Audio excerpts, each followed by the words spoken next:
আমাদের খাওয়া শেষ, এখন আমরা দই খাবো।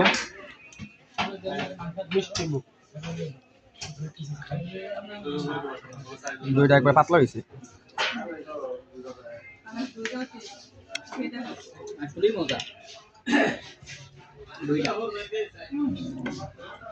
খুব মজা হয়েছে।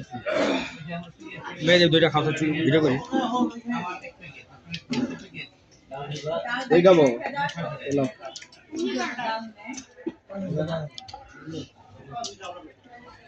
বলো কেমন হয়েছে?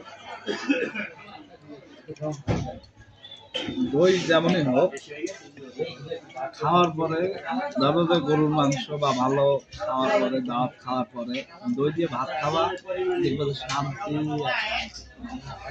অল্প করে ভাত বা আর একটু বেশি করে দই নিবা।